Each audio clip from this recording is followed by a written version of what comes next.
Halo, assalamualaikum. Ketemu lagi di channel saya. Semoga kawan-kawan semua dalam kondisi yang sehat ya.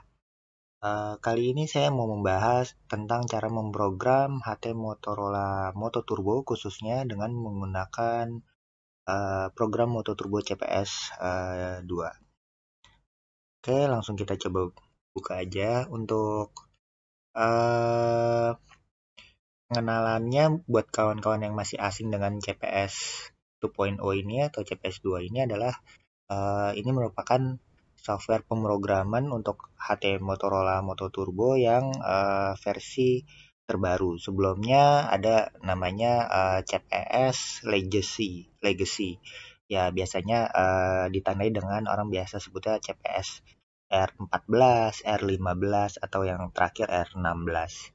Nah, di Motorola setelah R16 itu Motorola mulai menggunakan Moto Turbo CPS 2 yang dimulai sejak tahun kalau nggak salah 2019. Versi yang saya gunakan ini adalah versi terbaru tahun 2020 dan serinya pun di akhir 2020 ini baru keluar 2.26 setahu saya.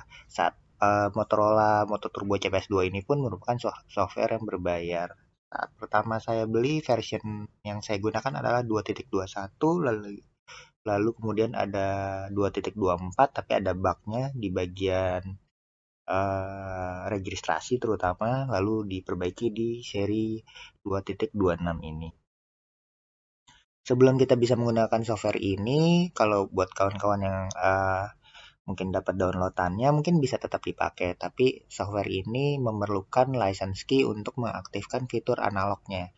Kalau kawan-kawan masih menggunakan maaf, maksud saya menggunakan HT Moto Turbo hanya menggunakan fitur digitalnya, sebenarnya tidak perlu pakai license key-nya. Jadi programnya tetap bisa dipakai memprogram tanpa masalah. License key di sini khususnya untuk mengaktifkan fitur analog channelnya. Jadi jika masih ingin menggunakan Moto Turbo tapi ingin berkomunikasi dengan HT-HT Motorola yang lama gitu yang seri analog, misalnya seri M3688 SIR yang terbaru, masih ingin kontak dengan CP1660 yang masih analog itu memerlukan license key untuk mengaktifkan channel analognya.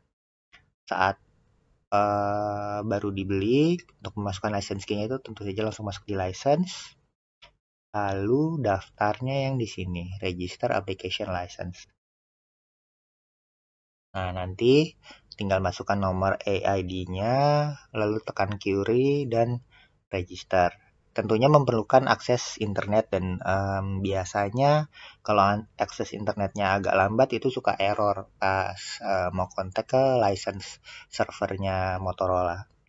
Ini kita bisa lihat di uh, aplikasi saya sudah terpasang license-nya, sudah purchase. AS ini adalah zona Asia.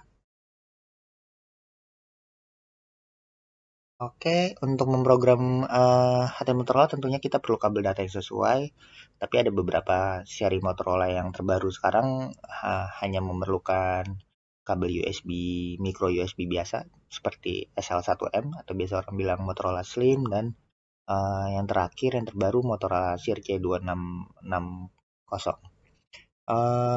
Untuk keperluan kali ini saya langsung sharing dari file aja biar lebih mudah, sama aja. Ini contohnya salah satu filenya. Uh, untuk HTC 2660 yang terbaru.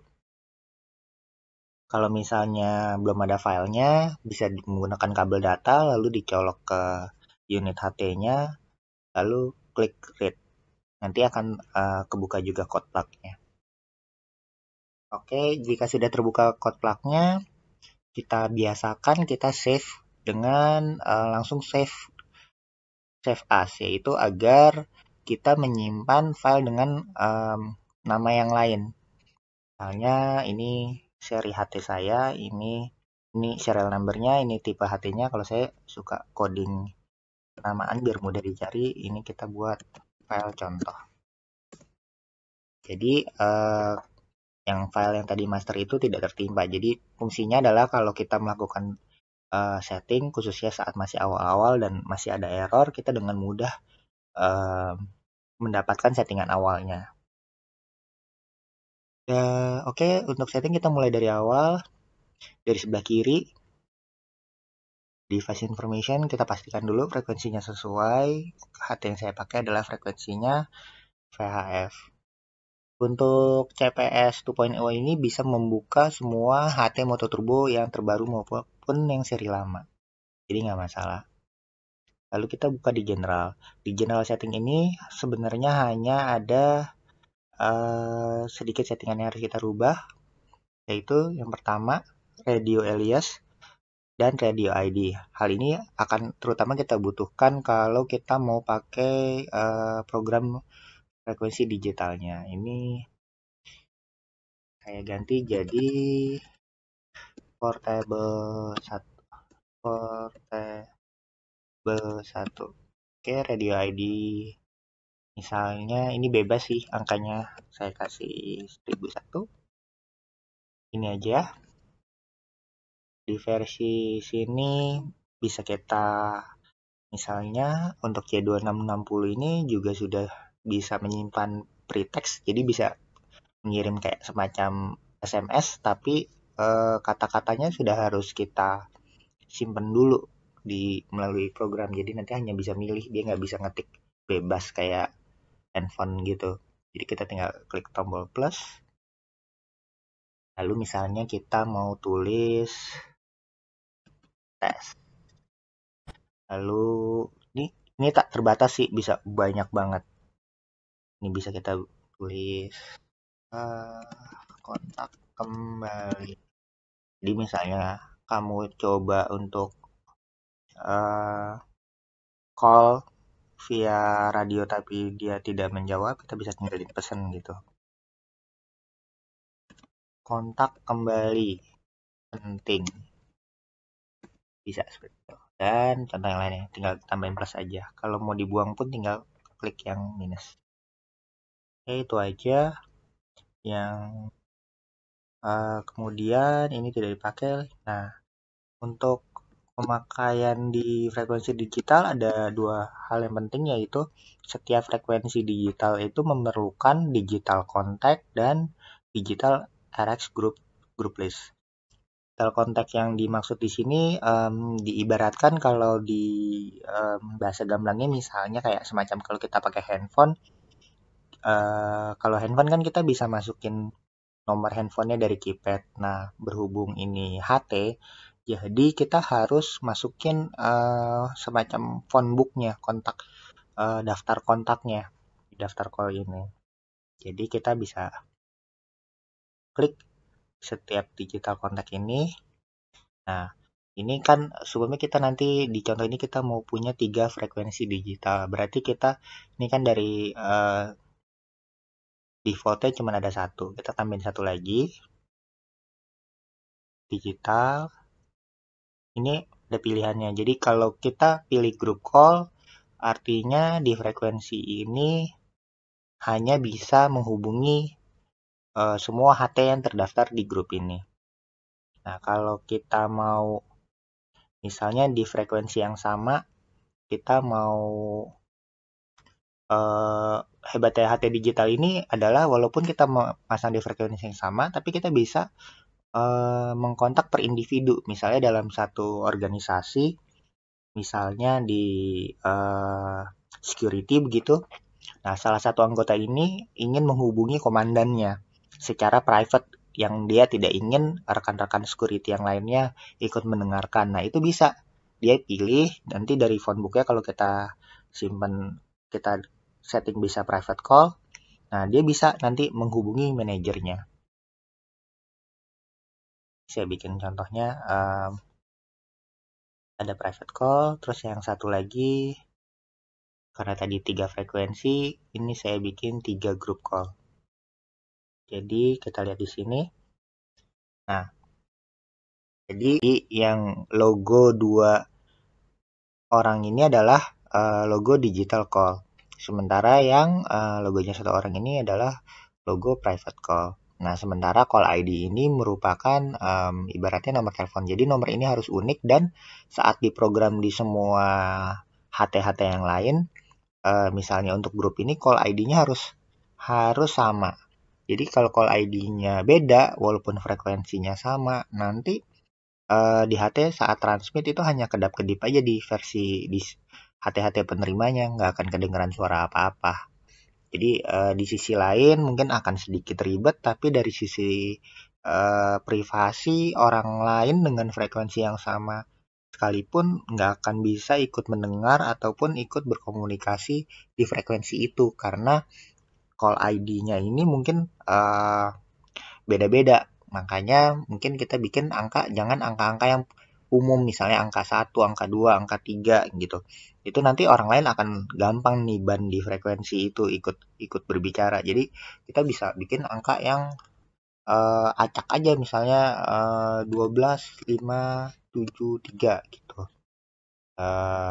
Dan untuk grup yang 2 kita bisa bikin grup misalnya 3, 2, 6, 5, 4 gitu. Sementara yang satu lagi sama yang private call kita bisa bikin tadi karena kalau ini sesuai kita pasang untuk private call ini sesuai dengan yang tadi di general setting ini. Namanya radio namanya siapa, portable 1 itu 1001. Nah, misalnya manajernya itu nomornya 10.000 biar gampang 1005 gitu. Kalau yang anggotanya 1001, 1002, 1003, 1004 nanti. Nah, itu bisa. Jadi yang di sini ini bukan kontaknya kita, tapi kontaknya manajernya itu gitu. Jadi nanti kita kalau manajer itu kodenya 1005 gitu misalnya. Jadi nanti si anggota security ini bisa menghubungi komandannya atau manajernya gitu. Nah, untuk yang grup satu lagi, misalnya kita bikin 25753. Nah, karena angka-angkanya ini kita bikin acak, jadi resiko untuk frekuensi orang ikut masuk ke kita itu cukup rendah. Nah, enaknya di digital itu seperti itu, tanpa perlu adanya enkripsi sekalipun pembicaraannya cukup private. Oke, sudah selesai di call. Lalu kita lanjut di RX group list. Untuk di setiap digital call itu memerlukan group list yang berbeda. Jadi karena kita tadi punya grup sebenarnya 3, yang satu itu kan tadi private, ingat ya, jadi nggak perlu dimasukin list. Nah, ini kita tinggal bikin, kita tambahin list, berarti sampai 3 aja.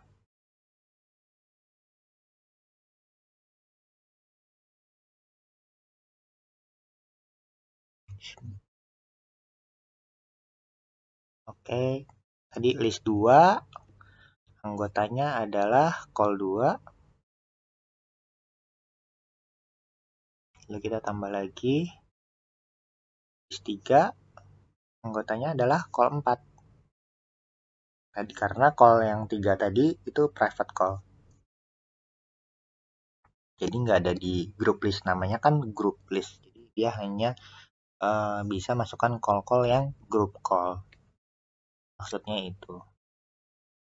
Oke, untuk memasukkan frekuensinya, kalau di C2660 ini langsung di zona, dia hanya bisa satu zona, nggak bisa. Kalau misalnya di P6620 itu bisa beberapa zona, kalau di C2660 ini hanya bisa satu zona. Jadi walaupun dia bisa misalnya menyimpan 99 channel, tapi 99 channel itu nggak bisa kita kategoriin di zona yang berbeda.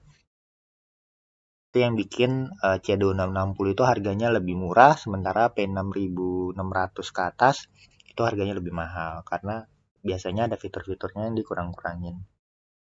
Walaupun secara fungsi untuk kalau penggunaan HT basic sama saja. Oke, kita lanjut untuk menambah frekuensi. Kita klik yang di zone-nya, lalu kita klik tombol tambah. Lalu kita tambah frekuensi digital.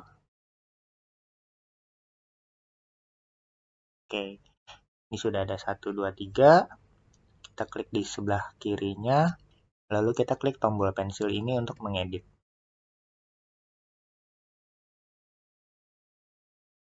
Ini agak lama sih, soalnya komputer saya komputer lama. Jadi CPS 2 ini cukup berat, mungkin harusnya pakai RAM yang 8 GB ke atas. Berhubung komputer saya RAM-nya masih yang 4 GB, di kebukanya suka lama. Oke, udah kebuka. Channel 1 ini bisa diisi nama apa aja atau dibiarkan seperti ini, nggak masalah. Dan yang berikutnya yang harus diperhatikan adalah di color code. Color code ini adalah semacam pembeda pita gelombang, yaitu bisa 1 sampai 15. Jadi walaupun di grup yang sama, frekuensi yang sama, kalau color code-nya sampai berbeda, itu nanti nggak akan bisa masuk. Jadi pastikan color code-nya ini di semua HT yang ingin berkomunikasi, itu color code-nya menggunakan color code yang sama, di frekuensi yang sama. Misalnya color code-nya 5. Bagian sini nggak ada yang perlu dirubah, lalu langsung klik di XRX. Misalnya kita mau frekuensi 145. Kalau kita tanpa repeater, tinggal langsung klik copy aja. Lalu di group list ini adalah di RX-nya, group list 1. Pastikan yang di sini kontaknya call 1. Lalu kita untuk kembali, kita klik yang di panel kiri ini, kita klik zone. Lalu kita pindah ke channel 2.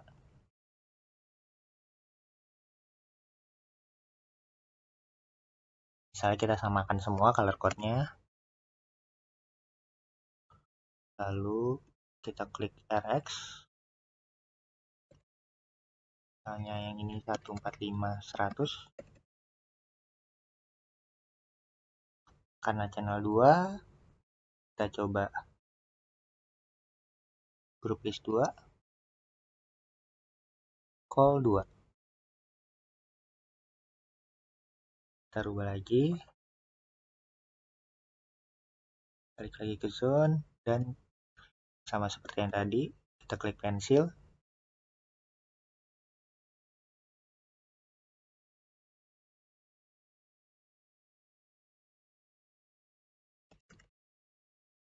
Empat lima 200 misalnya.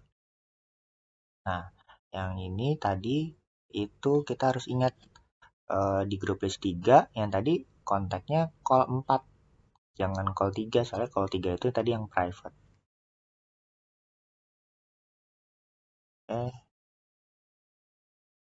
Kalau in call kriteria ini kita bisa bikin always. Ini juga sebenarnya admit kriteria ini adalah kalau channel free ini adalah saat kita tekan PTT itu dia baru aktif kalau channelnya kosong, kalau tidak sibuk. Jadi ini lebih sopan kalau di organisasi. Tapi kalau kita mau bikin always juga bisa. Jadi walaupun ada orang yang lagi berbicara, itu tetap PTT kita tetap bisa aktif. Kita balik ke zone.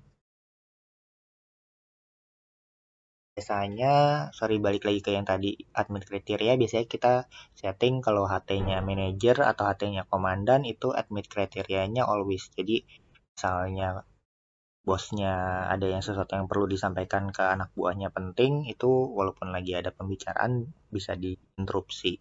Sementara kalau staff itu kita bisa bikin harus menunggu saat channelnya tidak sibuk. Kalau untuk pemrograman channel analog itu mudah, tinggal tambah tadi, klik pilih yang analog. Nah, kalau digital tandanya agak ngotak bentuk sinyalnya, kalau analog bentuk sinyalnya melengkung. Oke, untuk analog sama cara programnya, kita taruh kursornya di sini, lalu kita tekan tanda pensil, kita tunggu sampai kebuka. Untuk channel bisa kita kasih nama channel 4 atau kita biar bisa nanti di layar membedakannya gampang, kita bisa bikin analog 1 gitu misalnya. Di bagian sini tidak ada yang perlu diperhatikan. Untuk channel bandwidth ini bisa dipilih, misalnya kalau HT-HT-nya yang lain masih ada HT-HT seri lama, mungkin kita pakai 25 kHz biar sebarannya lebih luas. Lalu kita pindah RX, misalnya analognya sama di 145 100, nggak masalah karena nggak akan saling mengganggu. Oke, untuk switch type ini bisa CSQ itu kalau tidak ada tone, tapi kalau kita mau pakai tone seperti CSS atau DCSS bisa yang dipakai TPL. Lalu di sini tone-nya bisa isi. Kita pakai tone, biar settingannya sama, kita klik copy aja. Bagian sini tidak ada yang perlu dirubah.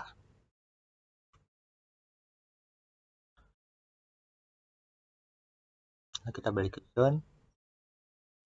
Saat semua settingannya sudah selesai, penambahan frekuensinya, jangan lupa klik save dulu. Lalu colokkan lagi kabel datanya dan pastikan HT atau rig-nya menyala. Lalu tinggal klik write ke unitnya. Seperti itu aja cara pemrogramannya. Semoga video ini bisa membantu teman-teman yang mungkin sedikit bingung atau kesulitan untuk memahami CPS 2. Tapi menurut saya sih CPS 2 tampilannya jauh lebih ringan, nggak ribet.